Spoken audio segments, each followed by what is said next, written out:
Good. All right. So let's do this for all the listeners right now that have no idea what we're talking about. Nucleus, give it to them. Give us the overview. Go for it. You're a US tech company. You have products you've sold in the US. You might be VC or PE funded, or you might be small to mid cap IPO NASDAQ listed company. You intend to sell, to be sold, perhaps if you're privately owned.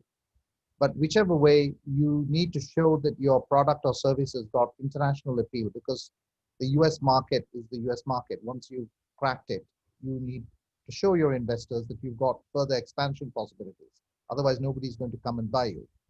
So you are going into Europe or Asia or Latin America. You're hiring small numbers of salespeople, maybe 3 people in one place, 10 people in another place, but you're not going there to set up an operation with 1,000 people, right? So you don't have enough headcount in a particular country to internalize your accounting, tax, payroll, and HR functions. And yet, in a scale down way, you have the same problems as a company going there hiring 1,000 people, because you have to produce country compliant employment agreements. You have to run the payroll for the local rules. You have regulatory filings depending on what kind of company you've set up, whether it's a company or a branch or a representation office. There are filings associated with it. So this is where we come in. We say to the client, worry not. We have a one-stop shop. You just work with one experienced consultant at our end, who is the conductor of an orchestra, who will pull in people to play the appropriate notes when appropriate filings and appropriate regulatory disclosures have to be made in whichever country it is that you're operating in, so that your employees in those countries can go and either sell their products and services or carry out their R&D, whatever the function is, without worrying about the back office and being chased by the local tax authorities for payments and things like that, that would divert their attention from their core tasks. So we basically take care of all of that non-core stuff, overhead stuff that will impact you, whether you've got 1,000 people in a country or just 3 people in a country. Very good. So if Riderflex, my recruiting firm, if we decided to open up an office in the UK, I call you. Yes. Okay. We can make it very fast. You could go to a law firm and get the company set up. Then you'll go to a employment law firm for employment documents. You'll go to a payroll company for your payroll. You'll go to an accountant to do your tax filings and accounts filings. We basically have accountants, company secretaries, and attorneys all on our staff and in the local jurisdictions that can take care of all of this for you through a one-stop shop. So the responsibility is faster and cheaper. Love it. I mean, love it. I mean, as soon as I read the website and was, studying for the podcast, I thought to myself, well, holy cow, this is a great business. I mean, if you're going to be in the service business, this is awesome. I mean, the USPs are speed of getting ready to do business and cost of doing the business. Because you've aggregated all these services in one provider, we can carry out a lot of these functions at a much lower cost than you went to individual providers and spread it all out. Are there countries and accuracy?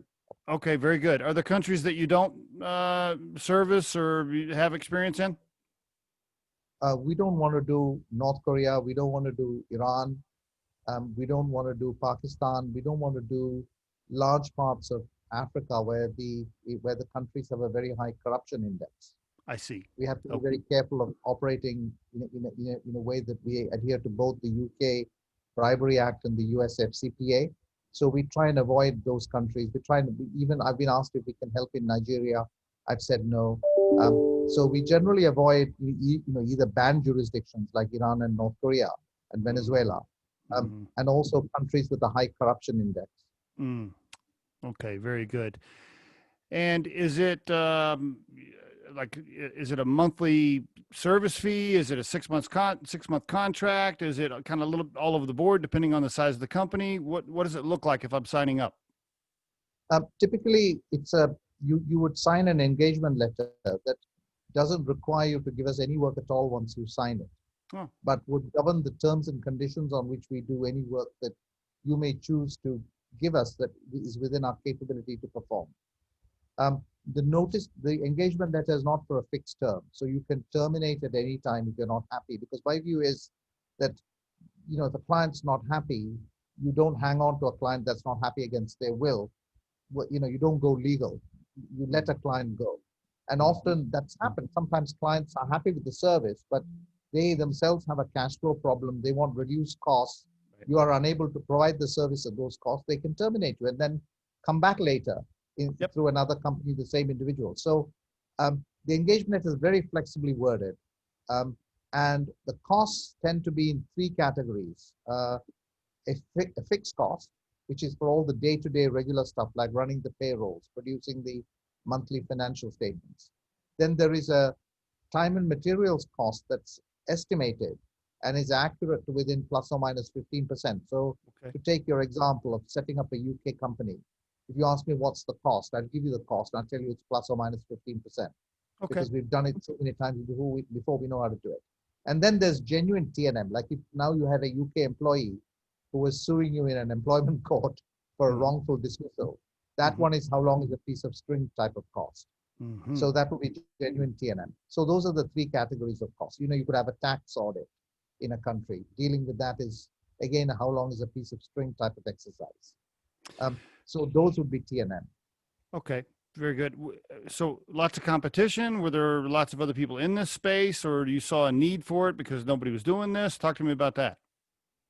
I saw a need for this when I retrained as an accountant. And then I thought, well, right, I want to set up an accounting firm, but what is my USP? Hundreds of accounting firms. What's my USP? Well, I found this niche. This niche is the USP. Because these kind of technical issues like intercompany agreements, benchmarking of cost plus percentages, and transfer pricing benchmarking, these things are typically done by the large accounting firms and large law firms, and yet the day-to-day payroll and accounts and all are done by small firms. The clients we have need a combination of both. And nobody can provide it before we came on the scene. So it was a niche in the market we spotted. And the reason we grew so rapidly to 900 people in the former company was because we had no competition for about 4.5 years. Today, Nucleus does have some competition, but it's not that excessive. I've really come across essentially there is competition in the sense that there are people that say we can do this, solve this problem for you. But when you look at how they solve it, it's not the way we would solve it, which is very much more streamlined and efficient, I would say. But there is some competition, probably about 2 or 3 companies that are out there in the market that we bump heads with from time to time. Well, for you guys, it's a matter of execution and, taking care of your client. They'll stay with you, right? I mean, I'm guessing there's no patented, super secret, protected information. It's a service business. So if you kick ass, you're going to get repeat business, and if you don't, you're not going to get the business. So, well, actually, you're right that the clients are our biggest ambassadors, and also the private equity firms that own the clients bring us in. When they have problems in other portfolio companies. But we actually do have a protected knowledge base. So basically, we have an extensive knowledge base that's created that basically has within it case studies of every case we've solved. I see. And our consultants have access to it, and there are ways of searching within it to get information. So it's like 18 years of experience is distilled into that knowledge base. Okay. All right. Impressive. All right. I like that. Very good. I love 2 things that attract me right away. If I was going to take my recruiting firm and go into different countries, the 2 things the things I love the most so far that you said. Number 1, you being there and having all of this experience in all of these different countries and having been an entrepreneur, knowing the pains and suffering and sacrifice that it takes to get a company built and how important it is. I mean, you just having you there and me talking to you as an entrepreneur and a business owner, I'm just feeling better about trusting you with the service. That's number 1. Number 2, when you told me it's month to month and I don't have to sign up for a 6-month contract. But trust is, you mentioned one word, trust. Yeah. That is absolutely the key. The Yes. clients trust us, and basically and we trust the client, and that's why I could never let a client down. You know what I mean? It's not Yes, a question of what the contract says. It's a question of honor to make sure that absolutely. the client. So we have a rule that every client is equally important, regardless of the fees they pay, whether they're a small client or large client. But that we also have a rule that the client chooses us, but we also choose the client. Amen, brother. So, so there are cases where we don't feel very comfortable with a client, with a prospective client. We won't take them on. We will politely withdraw from the scene by not responding or by giving a polite reason why we don't want to continue. You That has said that. happened occasionally y- because y- you need to be very careful about making sure that the clients you take on, you can work with, just as they need to be sure that when they take on a service provider, they can work with them. It's a two-way win-win relationship. And you've got Well, to have the dynamics right from the start. you said that a lot nicer than I say it. I just say, hey, look, that client's an asshole. We're going to fire him. The key point there for the listeners, I want to emphasize something real quick for the listeners. Here's the deal. If you're working with a client that is difficult to handle, or they don't match your ethics, or whatever, or they pay late, or whatever it is, you're going to end up doing a bad job, or you're not going to do as good a job as you normally would, because you're not going to enjoy it. You're not going to like working with the client. Yeah. And that's why it's important to, let them go. Yes. No, we don't take them on. So in other words, once they're on, we don't let them go. In doing this business 20 years, I've let two companies go because we don't take, if there's any kind of that kind of feeling, we don't take them on. Great point. Do a lot of homework before you sign them up. Yeah. Okay. How many employees today at Nucleus? Today we have 79 employees. Wow. All right. And can you talk to us about how big the company is in revenue, or do you want to share that? Yes. The company's revenue, the revenue of the old company when I sold it was, from memory, approximately $43 million annual. Wow. Today, the revenue of Nucleus is about $8 million annual. Okay. Very good. So But we've gone from 1 million annual 18 months ago to 8 million annual today. Woo. Okay. All right. You're ramping up.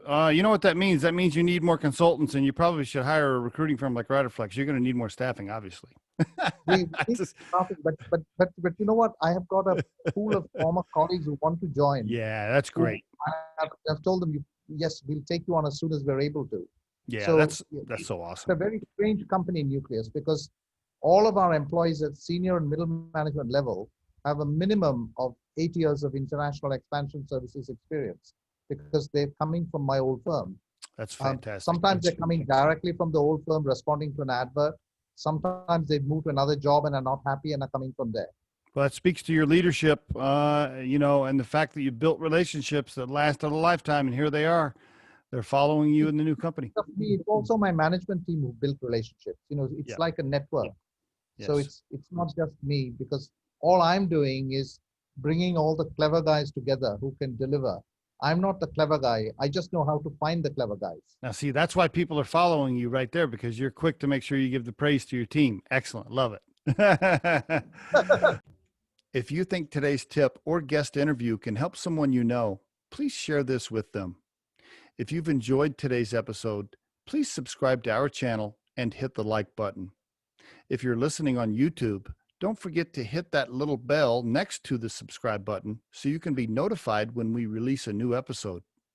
Our show features entrepreneurs, business executives, and the stories behind how they got there, as well as daily tips on career advice and job interviews. You can visit riderflex.com to learn more about us and get information on the recruiting and consulting services we provide. Thanks so much for listening, and have a great day.